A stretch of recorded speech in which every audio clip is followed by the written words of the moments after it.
Време е за денешното гостување, навистина интересно и ќе ви објаснам зошто овој разговор има навистина голема тежина. Му посакуваме добро утро секое утро на доктор Костадин Јованов, дипломиран инженер хидрогеолог. Добре дојдовте. Добро ве најдов. Благодарам за поканата и поздрав до гледачите на емисијата.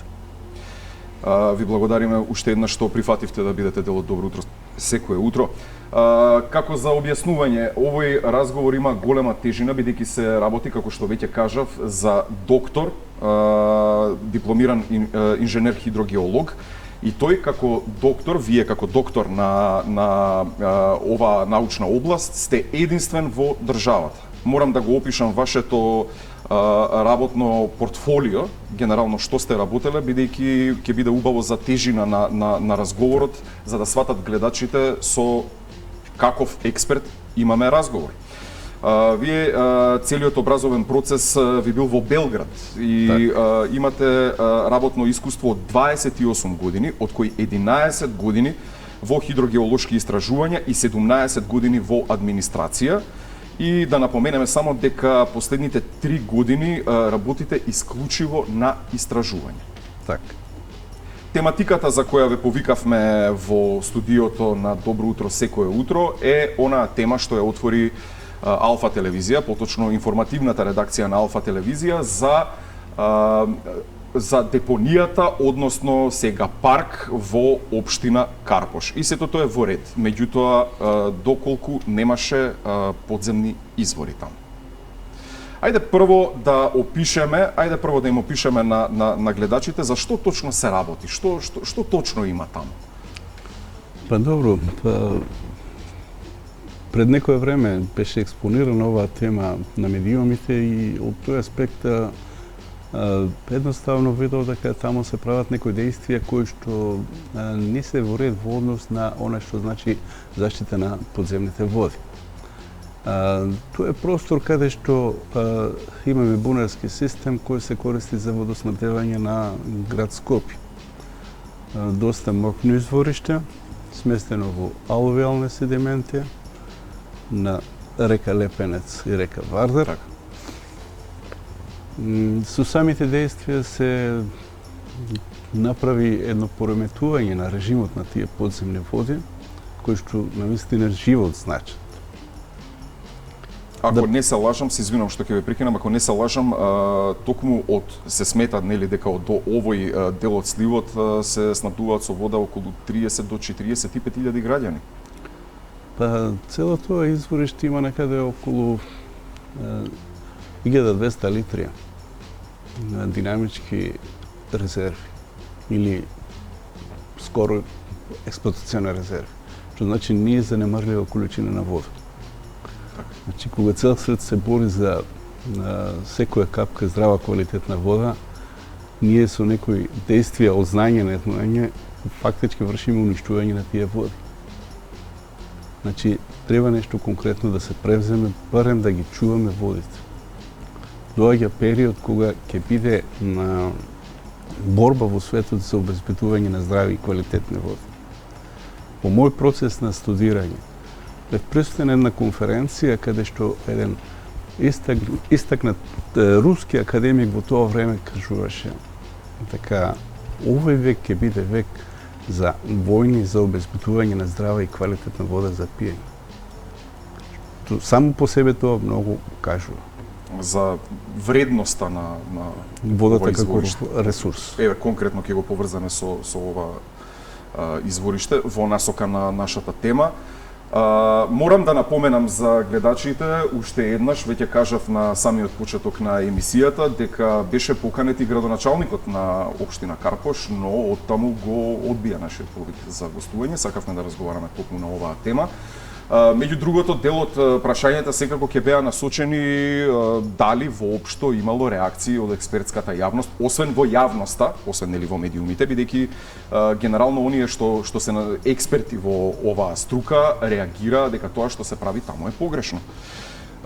Друга работа, Доколку е така, еве како што велат градоначалниците, го каже истото и градоначалникот на град Скопје Петре Шилегов, дека таму се закупува градежен шут фактички за да се направи цврста подлога за да се направи паркот. И да е градежен шут. Значи на какви проблеми тоа создава за овие изворишта? Видите сега, должност ми е да објаснам самата таа интервенција што значи нивното влијание врз режимот на подземните води. Апсолутно. Режим на подземни води е промена на квалитет и квантитет на подземните води на одреден простор. Хидрогеолошка средина, тип на издан или согласно законот како што се нарекува водно тело. Значи, со самиот искуп се стварат големи ровови при вадењето, црпењето на песок. Таа депресија прво како таква ја прекинува таа хидроуличка врска на движењето на подземните води према бунарскиот систем. Како второ, имаме измена на локалните правци на движење на подземните води. А резултат на сето тоа е помало прехранување на подземни води према бунарскиот систем. Значи, тоа е едниот елемент во делот на квантитет на промена на режимот на подземните води. Вториот елемент со одлагањето на шут, отпад, тоа е уште по-сложено прашање, заради тоа што со самото одлагање на тој шут имаме ситуација да водата подземна се контаминира. Кроз процес на времето може многу лесно и брзо да дојде до загадување на подземните води во бунарскиот систем. Тоа не е еднократно загадување. Значи, загадувањето после може да биде трајно и целосно. Бидејќи водата кроз нивното струјање во подземието го носи квалитетот на средината низ која поминува. Така. Значи, тоа е квалитетот на водата, не можеме ние да го дотеруваме. Сега замислете што значи тоа во еден подолг период, подолг процес. Значи, тој елемент, промена на квалитетот на подземните води во вкупниот режим е многу посериозно прашање за разгледување и постапување. Така. Ајде вака, мораме исто да напоменеме дека снимките кои стигна до нашата редакција и снимките кои ги направи дополнително Алфа телевизија, меѓу другото покажуваат дека не се работи баш само за градежен шут. Туку имаме и техника, телевизори, значи гледаме што точно таму се прави. Како би можел, ајде да објасниме за граѓаните, како би можел да влијае овој електронски отпад на квалитетот на водата? Дали токму тоа е она што го зборувавте, перманентно загадување, дека...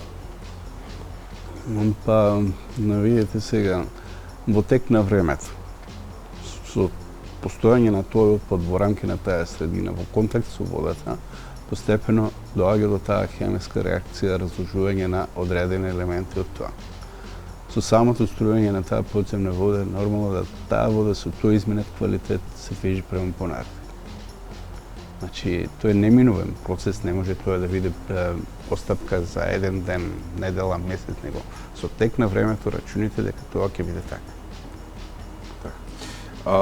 Да отидеме сега малку на друга страна. Кажавме дека, односно не кажавме да потенцираме, предходно кажавме неколку пати дека ова извориште спаѓа во така наречена втора категорија на заштитено подрачје од сливот на Расче. Да. Ајде да објасниме за граѓаните што значи тоа. Па со заштитните зони фактички се дефинираат некои одредени работи кои смете и кои не смете да ги вршите. Без разлика, например, што и да правите, какви действија да правите, во ниедна заштитна зона не е оправдано действието каде што ќе се директно интервенира врз измена на режимот на тие подземни води. Бидејќи станува збор за флуид, не станува збор за цврста минерална суровина, па можеме да кажеме да, овде е границата каде што ќе нема влијание на подземјето на подземните води. Во своје гостување, токму тука во Добро утро секое утро, екс-градоначалникот на општината, Стефчо Јакимовски, кажа дека кога дошол ред за средување токму на тоа земјиште, имало остри реакции од, како што кажа, Министерството за екологија и така натаму. Што треба да се направи, каков е процесот за дали сте запознаени, ве прашувам како експерт, што се треба да се случи за да се одлучи, односно добие дозвола и дали воопшто може да се добие дозвола на вакво место да се извршуваат било какви градежни активности? Па по мене како експерт во оваа област, ценејќи ги водите како ресурс и на сегашното време и на еднината, па не би требало такви дозвола на такви градби објекти, посебно со интервенции во подземјето, со вадењето на песокот и заполнување со отпад, со шут. Значи, тоа треба да бидат недозволени работи, без разлика на каков тип на проект се работи, бидејќи јавното водоснабдување е највисок интерес од сите други типови на проекти. Така. Токму затоа и важат посебни протоколи за заштита на изворите и така натаму. Ова фактички, овој дел спаѓа, ќе му дојде под ингеренции на јавното предпријатие за водоснабдување, за водовод. Водовод. Да.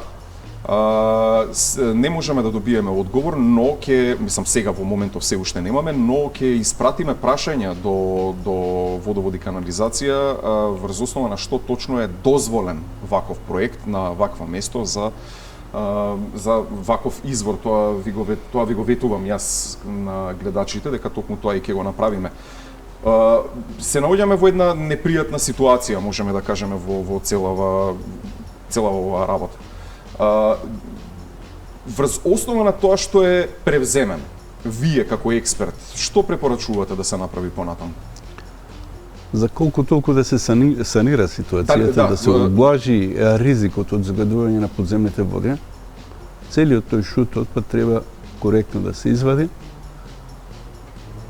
Песокот што е изваден, тоа не може да се врати, него соодветен материјал, глина од околни концесијски простори, да се заполни, да се дотера, да се култивира, да имаме колку толку една санирана состојба.